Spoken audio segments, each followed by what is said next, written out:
गुरु ब्रह्म महिमालिक शरण, गुरु ब्रह्म महिमालिक शरण, गुरु ब्रह्म महिमालिक शरण। महिमा वास्तु सेवा यूट्यूब चैनल तरफर आपण मानकु शुभेच्छा जनाई आज आरंभ करने को जाऊँगी पद्म काल सर्प जोगर कौन फल मिले तो पद्म काल सर्प जोग कहीं हुए। राहु जदि पंचम रही केतु एकादश रहिले यह पद्मकाल सर्प जोग हुए। यही जोग कहीं हुए ताहा प्रथमे जानी रखंतु।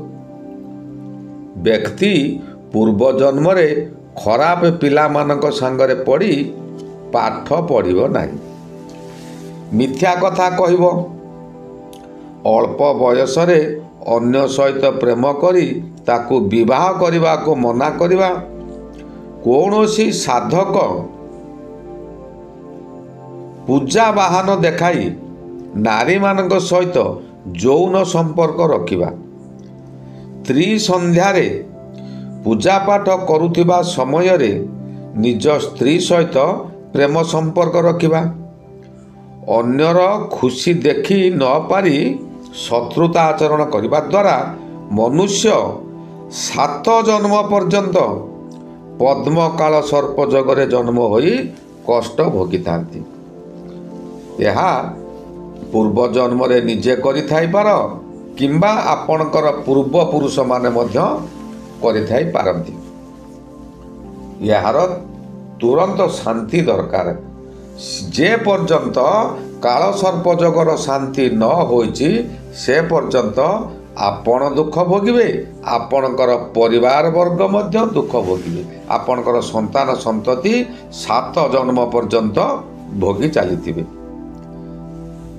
पद्म काल सर्प जोगरे कौन फल मिले से विषय आलोचना करने पूर्वरु आपण मानक मोर अनुरोध, जो माने प्रथम करी यही चैनल को आसीचंती गोटे सब्सक्राइब करंतु और पाखरे आसुथिबा बेल आइकन टिको दबाई दियंतु, जहा द्वारा कि आमर एई चैनल रे जेउ समय रे वीडियो अपलोड हेबो सर्वप्रथमे आपण मानक पाखरे पहुंची पारिबो।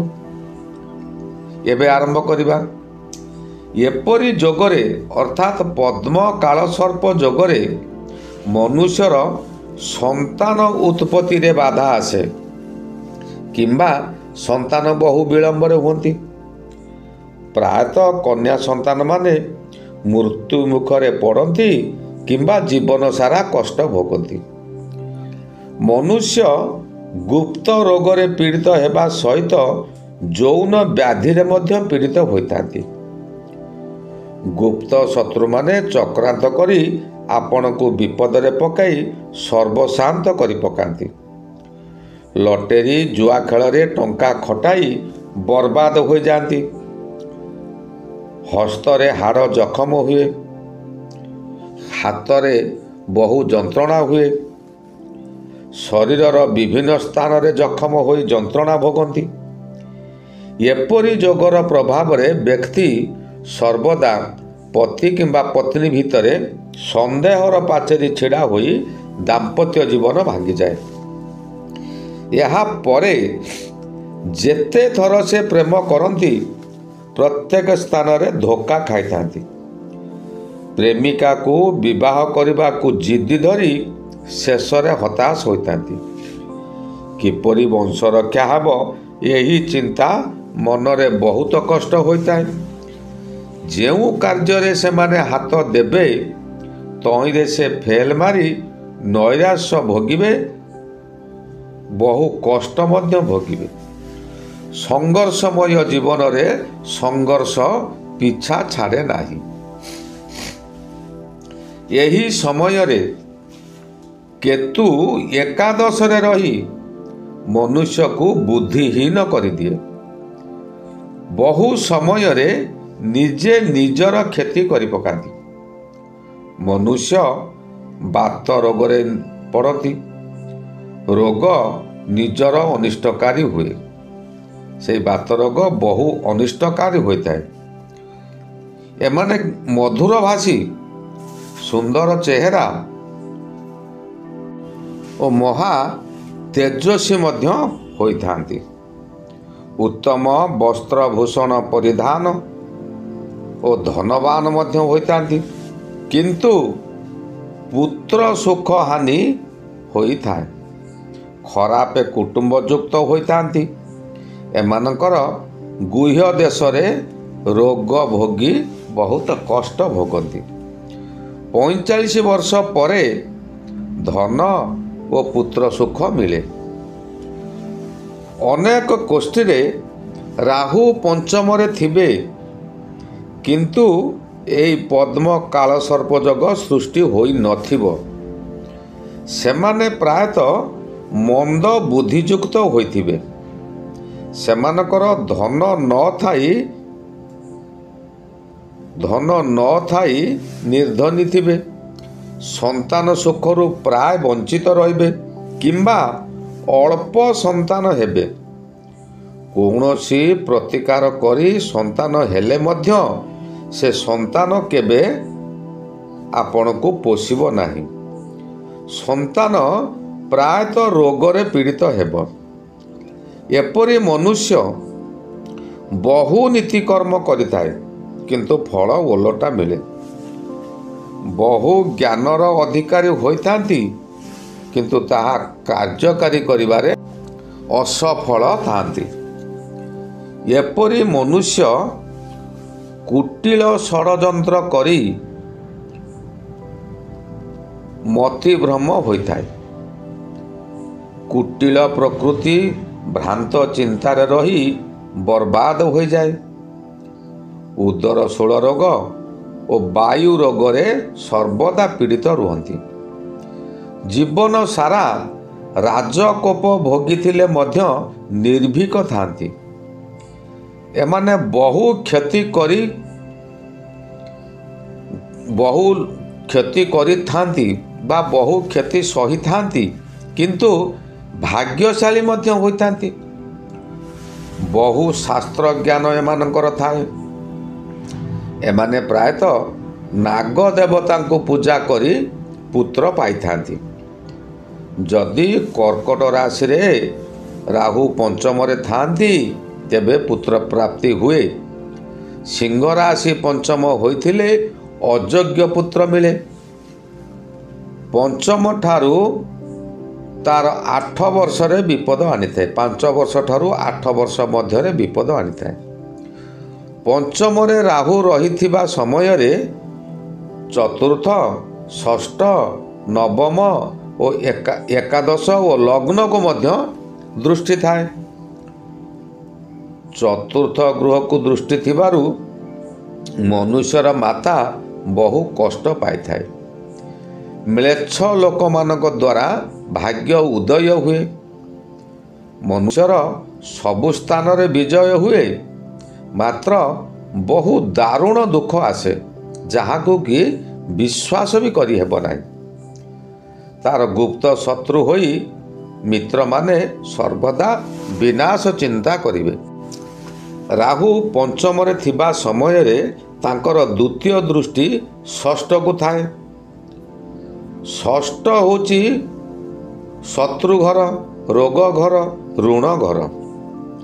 ଷଷ୍ଠ ଭାବକୁ ଦୃଷ୍ଟି ଥିବାରୁ ମନୁଷ୍ୟ ସମସ୍ତ ଶତ୍ରୁଙ୍କୁ ପ୍ରାୟ ବିନାଶ କରିଦିଏ।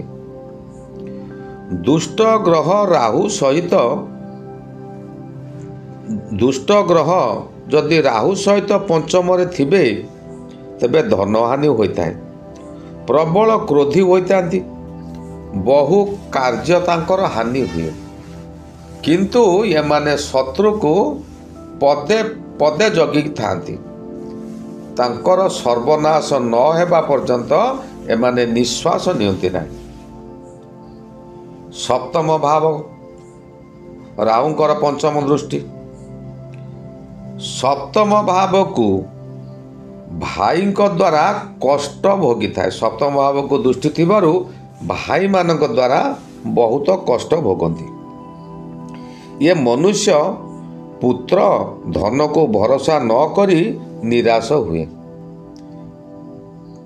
ଏପରି ମନୁଷ୍ୟ ତାର ପୁଅର ଧନକୁ ଆଶା ଭରସା କରିପାରିବ ନାହିଁ ବା ଆଶା କଲେ ମଧ୍ୟ ସର୍ବଦା ନିରାଶ ଫଳ ପାଇବ। ପ୍ରବଳ କ୍ରୋଧୀ, ବହୁ କାର୍ଯ୍ୟ ଏମାନଙ୍କର ହାନି ହୁଏ।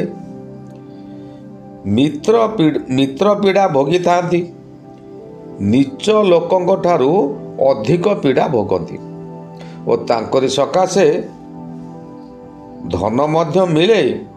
ସେହି ସବୁ କାର୍ଯ୍ୟରେ ବିଜୟ ପ୍ରାପ୍ତ ହୁଅନ୍ତି। ସେହି ମ୍ଲେଚ୍ଛମାନଙ୍କ ଦ୍ୱାରା ବା ନୀଚ ଲୋକଙ୍କ ଠାରୁ କିଛି ଧନ ସେ ପ୍ରାପ୍ତି କରନ୍ତି।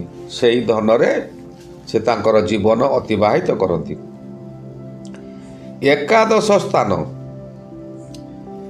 ଏକାଦଶ ସ୍ଥାନକୁ ଦୃଷ୍ଟି ଥିବାରୁ ମନୁଷ୍ୟ ବହୁଦିନ ବଞ୍ଚି ରହେ। ଏହା ରାହୁଙ୍କର ସପ୍ତମ ଦୃଷ୍ଟି। ଧନ ନିଜ ରାଜ୍ୟରୁ ମିଳେ, ଉନ୍ନତି ମଧ୍ୟ କରିଥାନ୍ତି, କିନ୍ତୁ ଏମାନେ ବହୁ ସମୟରେ ବିଦେଶ ଯାତ୍ରା କରନ୍ତି। ବିଦେଶ ଯାତ୍ରା କରି ବହୁ ଧନ ହାନି କରନ୍ତି। ଶେଷ ବେଳକୁ ସେ ନିଜ ଦେଶରେ ରହି ବା ନିଜ ଜନ୍ମସ୍ଥାନ ଠାରୁ ଅଳ୍ପ ଦୂରରେ ରହି ସେ ଲାଭବାନ ହୁଅନ୍ତି। ବିଶେଷ କଥା ହେଲା ରାହୁଙ୍କର ଲଗ୍ନକୁ ଦୃଷ୍ଟି ରହିଛି ନବମ ଦୃଷ୍ଟି। ନବମ ଦୃଷ୍ଟି ଏକ କ୍ରୂର ଦୃଷ୍ଟି। ଏ ଲଗ୍ନ ହେଉଛି ନିଜର ଶରୀର। ଏହି ଶରୀର ପ୍ରତି ଦୃଷ୍ଟି ଥିବାରୁ ଶରୀର ସର୍ବଦା ରୋଗରେ ପରିପୂର୍ଣ୍ଣ ଥାଏ। ଅଳ୍ପ କଥାରେ ସେମାନେ ଚିଡ଼ିଚିଡ଼ି ହୋଇଯାଆନ୍ତି ବା ରାଗିଯାଆନ୍ତି। ଏପରି ମନୁଷ୍ୟର ମୁଖରେ ବହୁତ ଗୁଡ଼ାଏ ଚିହ୍ନ ମଧ୍ୟ ଥାଏ। ଏହି ଗଲା ପଦ୍ମ କାଳ ସର୍ପ ଯୋଗର ଫଳ। କିନ୍ତୁ ଏହି ପଦ୍ମ କାଳ ସର୍ପ ଯୋଗ ଫଳ ଯଦି ରାହୁଙ୍କ ସହିତ କୌଣସି ଶୁଭ ଗ୍ରହ ଥିବେ କିମ୍ବା ରାହୁଙ୍କ ଉପରେ କୌଣସି ଶୁଭ ଗ୍ରହଙ୍କର ଦୃଷ୍ଟି ଥିବ, ଜାତକରେ ରବି ଓ ବୁଧ ଏକତ୍ର ହୋଇ କୌଣସି ସ୍ଥାନରେ ଯେକୌଣସି ଘରେ ବୁଧାଦିତ୍ୟ ଯୋଗ ସୃଷ୍ଟି କରିଥିବେ, ତେବେ ଏହି କୁଫଳମାନର ପରିଣାମ କମ ମିଳିବ। ଏହାକୁ ଭଲ ଭାବରେ ବିଚାର କରିବା ଆବଶ୍ୟକ। ଏହି ଗଲା ପଦ୍ମ କାଳ ସର୍ପ ଯୋଗର ଫଳ। ଏହାର ପରବର୍ତ୍ତୀ ଅଧ୍ୟାୟରେ ମହାପଦ୍ମ କାଳ ସର୍ପ ଯୋଗ ଫଳ ବିଷୟରେ ଆଲୋଚନା କରିବା।